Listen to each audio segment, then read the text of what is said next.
Minister for Water Resources.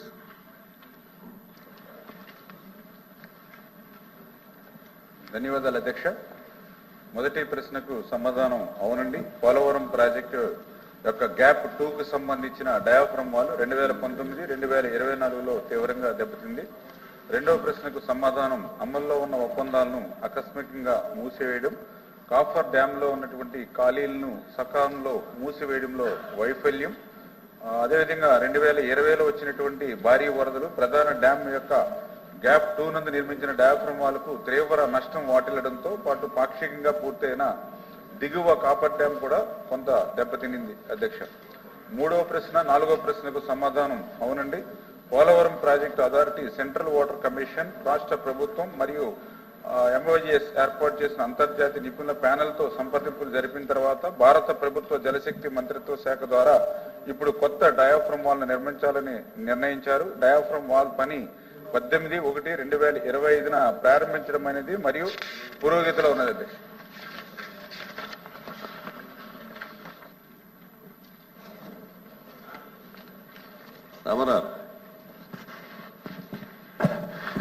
అధ్యక్ష,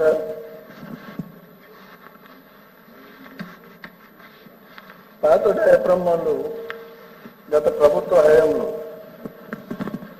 పూర్తిగా దెబ్బతినటం వల్ల, అంటే వాళ్ళు కాంట్రాక్టులు మార్చే క్రమంలో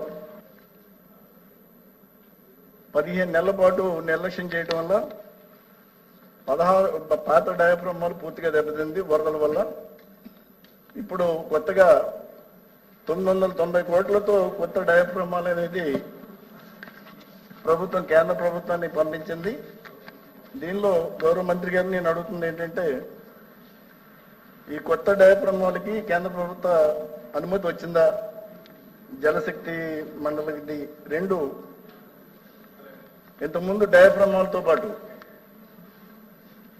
ఎగువ కాపర్ డ్యామ్ కానీ దిగువ కాపర్ డ్యామ్ కానీ అవి కూడా పూర్తిగా నిర్లక్ష్యం చేశారు. ఎందుకంటే ఎగువ కాపర్ డ్యామ్ని పూర్తిగా వాళ్ళు ఎటువంటి నిర్మాణం చేపట్టకుండా దాన్ని నాశనం చేశారు.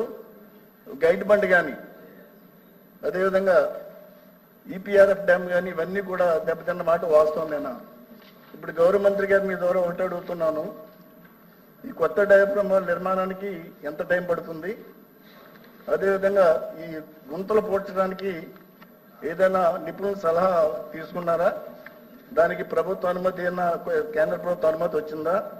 దీనివల్ల ఈ డయాఫ్రమ్ వాల్ నష్టం వల్ల పోలవరం ప్రాజెక్టులో ఎంత మేరకు ఆర్థికంగా నష్టం వాటిల్లిందో తెలపాల్సిందిగా మీ ద్వారా గౌరవ మంత్రి గారిని కోరుతున్నాను. అధ్యక్ష, ప్రాజెక్టులో కీలకమైనటువంటి డయాఫ్రమ్ వాల్ గురించి ఆనాటి ముఖ్యమంత్రి వర్యులు నారా చంద్రబాబు నాయుడు గారు ప్రతి సోమవారాన్ని పోలవరంగా మార్చుకొని ప్రత్యేకంగా శ్రద్ధ పెట్టి జర్మనీ కంపెనీ అయినటువంటి బావర్ కంపెనీ ద్వారా 2 కిలోమీటర్ల పొడవుతో దాదాపు 100 మీటర్ల పైగా లోతుతో డయాఫ్రమ్ వాల్ నిర్మాణం చేశారు అధ్యక్ష. అదేవిధంగా 414 రోజుల్లోనే ఈ డయాఫ్రమ్ వాల్ పూర్తి చేశారు అధ్యక్ష.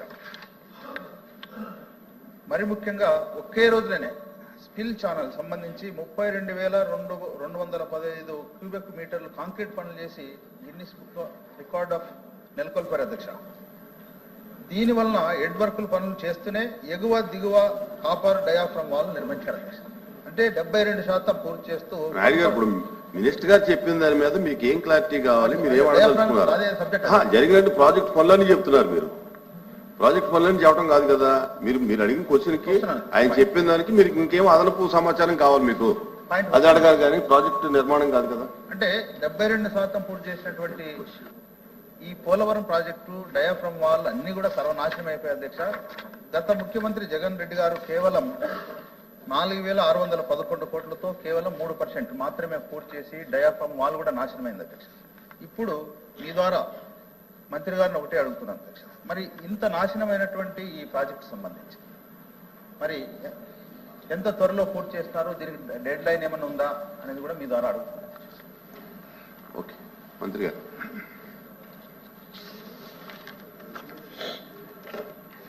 ధన్యవాదాలు అధ్యక్ష. ఏదైతే పోలవరం ప్రాజెక్ట్ ఏదైతే ఉందో ఇది ఆంధ్రప్రదేశ్ రాష్ట్రాన్ని భవిష్యత్తులో ఒక కరువు రహిత రాష్ట్రంగా మార్చేటువంటి ప్రాజెక్టు, ఆంధ్రప్రదేశ్ రాష్ట్రానికి ఒక జీవనాడి పోలవరం ప్రాజెక్టు అధ్యక్ష. అందులోనూ కూడా పర్టికులర్ గా ఈ యొక్క పోలవరం అనేది అత్యంత క్లిష్టతరమైనటువంటి ప్రాజెక్ట్ అధ్యక్ష. ఎందుకంటే ఒక నదిని డైవర్స్ చేస్తూ నిర్మాణం జరిగేటువంటి ప్రాజెక్టు పోలవరం ప్రాజెక్టు. అందులో కూడా దగ్గర మరి 50 నుంచి 100 మీటర్ల వరకు ఇసుక పొరలతో ఉన్నటువంటి ప్రాజెక్టు, చాలా క్లిష్టతరమైనటువంటి ప్రాజెక్టు.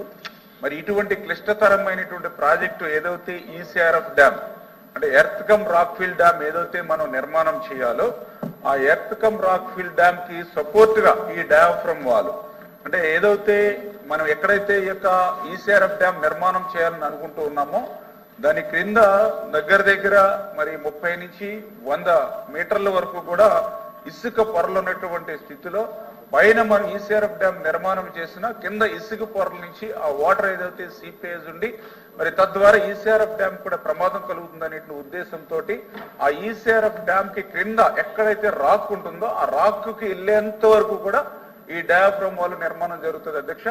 అందులో భాగంగానే కొన్ని 20 మీటర్లు, కొన్ని 30 మీటర్లు, కొన్ని 50 మీటర్లు, కొన్ని 90 మీటర్లు అంటే ఈ రకంగా రాక్ తగిలేంత వరకు కూడా రాక్ లోకి వెళ్ళేంత వరకు కూడా ఈ డీఫాల్ ని మనం నిర్మాణం చేసేటువంటి పరిస్థితి ఉంటుంది అధ్యక్ష. ఈ రకంగా ఇంత అవసరమైనటువంటి డయాఫ్రమ్ వాల్ ని ఆ రోజు తెలుగుదేశం ప్రభుత్వం నారా చంద్రబాబు నాయుడు గారు ముఖ్యమంత్రిగా ఉన్నటువంటి సమయంలో 18 నెలల కాలంలో ఈ డయాఫ్రమ్ వాల్ ని విజయవంతంగా 100% 100% కూడా ఆ రోజు పూర్తి చేయడం జరిగింది అధ్యక్ష. ఆ రోజు దీనికి కూడా ఖరీదు 443 కోట్ల రూపాయలు వెచ్చించి 100% కూడా ఈ డీవాల్ ని మనం ఆ రోజు నిర్మాణం పూర్తి చేయడం జరిగింది అధ్యక్ష 18 months లో. మరి అయితే దురదృష్టం ఏంటంటే మొన్న అట్లా పూర్తయినటువంటి ఈ డీవాల్ ని మొన్న 2020 ఆగస్టులో వచ్చినటువంటి వరదలు ఏవైతే ఉన్నాయో ఆ వరదలకి ఈ డీవాల్ దెబ్బతిన్నటువంటి పరిస్థితి అధ్యక్ష.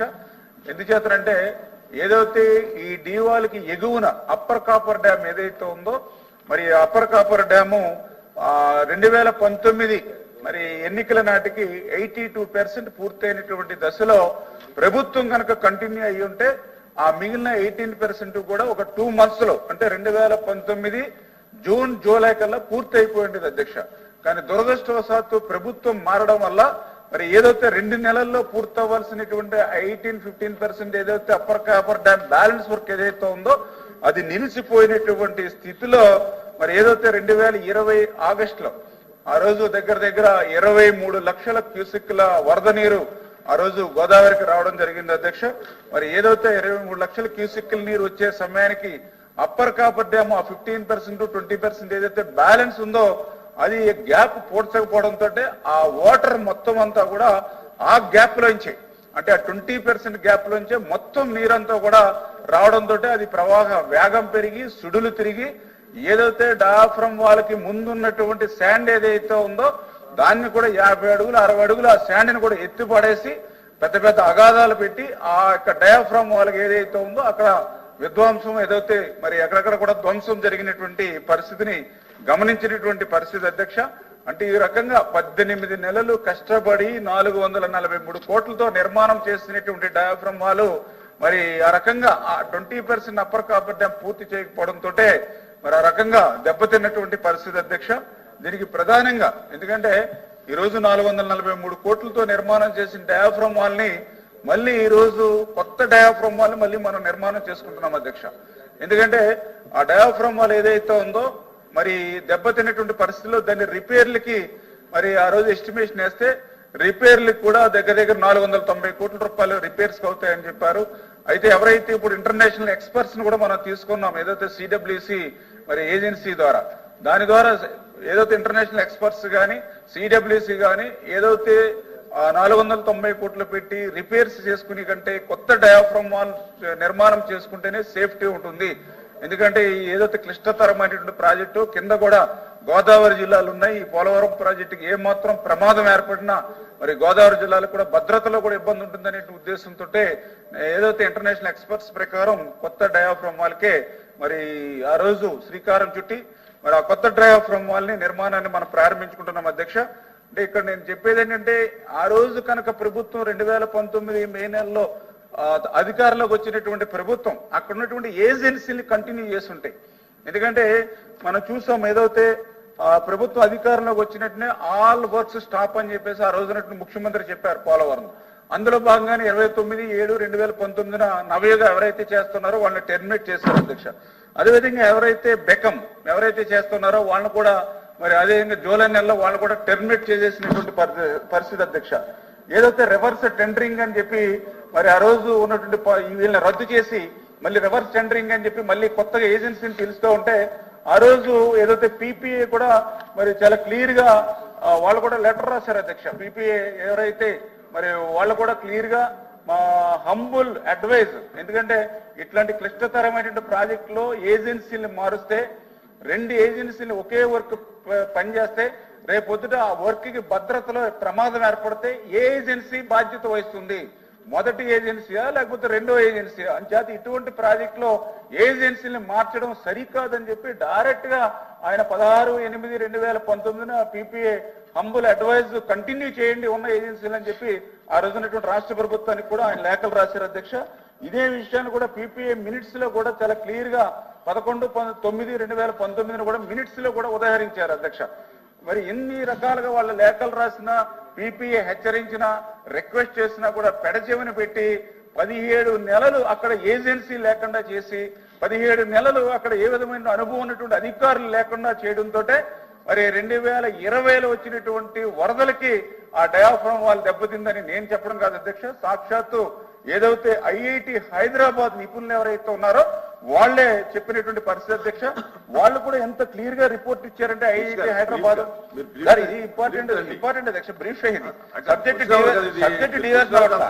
మీరు కూడా మరి క్వశ్చన్ డయాఫ్రామాల గురించి కదా మాట్లాడేది. ఇప్పుడు డయాఫ్రామాలు ఎందుకు నష్టపోయిందో ప్రజలకు చెప్పబోతే ఎట్లాగా అన్యాయం కదండి. ఎంత అన్యాయం అదే క్వశ్చన్ లోనే అడిగింది. ఇప్పుడు అది డయాఫ్రామాలు దెబ్బతిందని ఐఐటి హైదరాబాద్ ఇచ్చిన నిపుణులు చెప్పినటువంటి నివేదిక. ఇది మానవ తప్పిదం, ఇది ప్రకృతి తప్పిదం కాదని చెప్పారు అధ్యక్ష.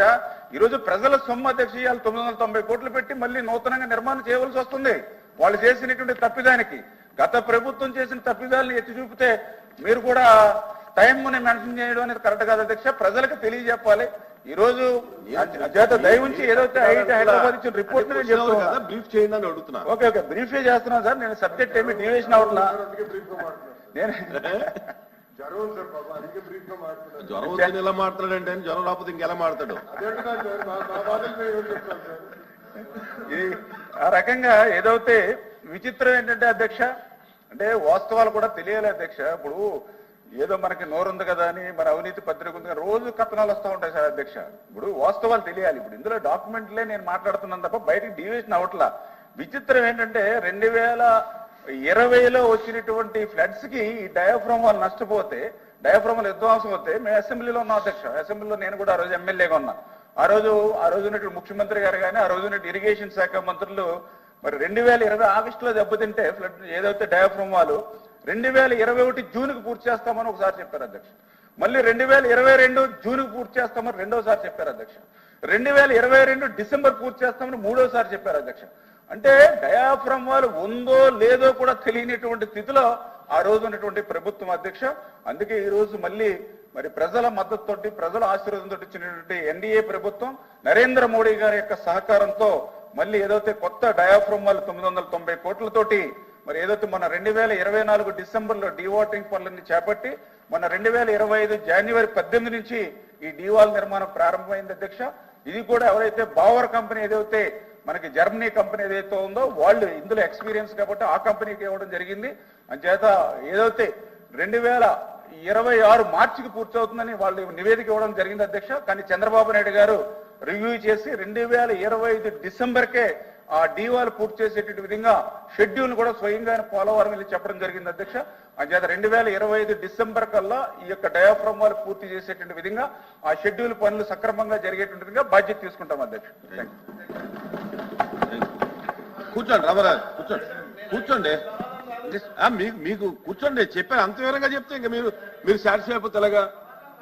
అల్వాబి గారు కూర్చోండి రామరాజు. 1 minute. లేకపోతే ఎత్తకం రాక్ఫిల్ డ్యామ్ నష్టపోవడం వల్ల కానీ ఇప్పుడు డయాఫ్రామ్ వల్ల నష్టపోవడం కానీ టోటల్ ప్రాజెక్ట్ మీద కలిగిన నష్టం ఎంత అని నేను అడిగాను.